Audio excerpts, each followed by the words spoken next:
Hello, scholars, and welcome to part 2 of Dilations in Transformations and Volume. We're continuing to work on, now you'll be able to dilate figures and write the rules for a shown dilation.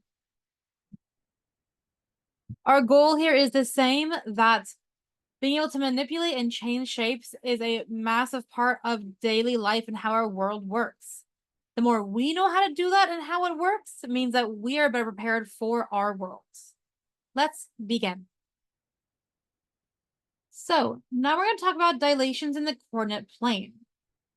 To find the coordinates of a dilated figure, you multiply the original coordinates by the scale factor. And this is the big key here. When we're shown a dilation and asked to find the scale factor, we use division. If we have a scale factor and we're being asked to scale up or down a shape, we take that scale factor and we multiply it. If it was a normal shape, we would just multiply each side by that scale factor. In the coordinate plane, though, we multiply all the coordinates by the scale factor. So we have a dilation we're going to do here. It's a dilation with a scale factor of 3 of point P. Step 1 is identify the original coordinate and the scale factor. So point P is right here, and our scale factor is 3. Step 2 is multiply the original coordinates by the scale factor. So original coordinates, this is at 2, 3. And our scale factor is 3. So we would multiply both 2 and 3 by that scale factor. Step 3, the final values are the new coordinates of the scaled image. So 2 times 3 is 6, and 3 times 3 is 9. That means our new point is 6, 9. That is our new scale factor. Let's use this in a problem. Finding the coordinates of a dilation. In this case, they want to know what are the coordinates of the vertices. Remember, vertices just means corners of a dilation of 1/2 to triangle PGZ. And they do want us to graph that image. Step 1 is we identify the coordinates and the scale factor. So getting my pen out, we'll do some color coding here. We'll first do G, just because it's closest. And what is its coordinates? Well, G, its X value is hitting here, its Y value is hitting here. The X value is at 2, and Y is also at 2. So I'm going to say G is 2, 2. We will do blue for the next one. We'll do Z up here. Looking here, if we go down to see what its X coordinate is, and then over here for its Y coordinate, its X value is at 1, 2, 3, 4, 5, 6, 7, 8. And its Y value is at 1, 2, 3, 4, 5, 6. So it is at 8, 6. Z is at 8, 6. That means we only have one more shape to do. I guess we'll do it in green, which is P right here. It actually has the same X value as Z, which was 8. And over here, it actually shares the same Y value of G, which was 2. So it's at 8, 2. So P is at 8, 2. All right, we did step 1, identified all the coordinates and the scale factor. Actually, we didn't identify the scale factor yet. We'll do that in purple. It was right here, 1/2. Now that we have all that, we're going to multiply each coordinate by the scale factor. One thing I will say is, if we have a scale factor and it is a fraction, there are 2 ways you can go about multiplying. One, you could do a form of division, though I will say our multiplication comes easiest when we just turn our fractions into decimals. Remember, if you want to turn any fraction into a decimal, it's always the top divided by the bottom. So I can quickly do 1 divided by 2, and that would give me 0.5. I said when it comes to our calculators, it's just easier to turn it into a decimal. With that, I'm going to multiply all of my coordinates by 0.5.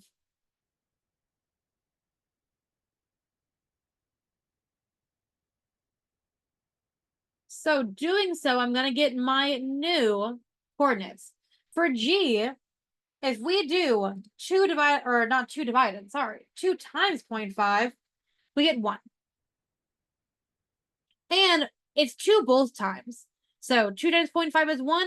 2 times 0.5 again is also 1. For our next one, we have 8 and 6. Well, 8 times 0.5 is 4. And 6 times 0.5 is 3. For the last one, we have 8 times 0.5, which would be 4. And 2 times 0.5, which would be 1. So these should be my new coordinates. I should now graph them. This is one part of their question. They did want the coordinates. These are the new coordinates. They also told me to graph it, though. So if we start with P, it's at 4, 1. So that's 1, 2, 3, 4, 1. That's where P is now. If we do Z, Z's at 4, 3. So 1, 2, 3, 4, 1, 2, 3. Right here. And lastly, G is at 1, 1. So 1, 1 is right here. My last task is we always want to actually outline our new shape. So I'll do that in black here, here, and here. We now have a triangle that's half the size of the original. With that, pause if you need to get your notes in, but I'm going to clear this up and go to the U-try. Which means it's time for you to see what you know so far. Pause the video to try this problem on your own and resume when you are ready to check your answer. For you, you have a scale factor of 2 for the shape DNG. Find out what are our new coordinates and graph them on the coordinate plane. All right, doing a check-in. Pause if you are not yet ready for that check-in. If you chose the first thing to do was to get your scale, or not your scales, I mean also your scales, but more importantly, your coordinates, I would agree with you. So looking at this, if we start with D, D has X value here and Y value here. X is on the negative side, so that's negative 1, 2, 3, and Y is 1, 2, 3, 4. So if you said that D was originally negative 3, 4, you found that coordinate correctly. Next, if we're going to N in green, it hits here and here for X and Y. On the X part, it's at negative 1, and on Y, it's at positive 1, 2. So 2. So if you said that N was at negative 1, 2, then you were also correct. Lastly, for our original coordinates G, it is here and here for X and Y. On X is at negative 1, 2, or 1, 2, 3, 4, 5, and a positive 1 for Y. So if you said that G was negative 5, 1, then you got all your coordinates correct. Your next part was to identify your scale factor, which, I'll do it in purple, as mentioned before, is 2. If you then chose to multiply every single coordinate by 2, then you knew how to find your scale factor properly. We will fact check our numbers though. For D, negative 3 times 2 is negative 6, and 4 times 2 is 8. For N, negative 1 times 2 is negative 2, and 2 times 2 is 4. And lastly, for G, negative 5 times 2 is negative 10, and 1 times 2 is 2. If you also had got these coordinates, then you answered the first part correctly and found the coordinates of our new image. You did also need to graph them though. If we graph the first one, negative 6, 8, we're going to go 1, 2, 3, 4, 5, 6, 1, 2, 3, 4, 5, 6, 7, 8. So you have a point here. You have N, which is negative 2, 4. So that's 1, 2, 1, 2, 3, 4, a point here. And lastly, G is at negative 10, 2. Negative 10, that's 1, 2, 3, 4, 5, 6, 7, 8, 9, 10, all the way at the edge here. And then 1, 2. Lastly, if you outline your shape, if you did it correctly, yours should look, ooh, bad line. Your line can probably look nicer than mine. If we did it correctly, though, we should have a triangle that looks like this.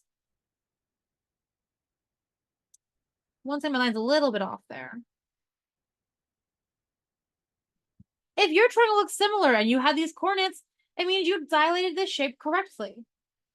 If not, double check your work, make sure you got the right coordinates for the original, you all multiply them by 2, and that's every single coordinate by 2, and you should get the correct answer. With that, I'm going to clear this up and go to the closing. So, to dilate a figure in the coordinate plane, you take each coordinate and multiply every number by the scale factor. That is how you find an image of a dilated figure. With that, I will see you in future lessons, but goodbye for now.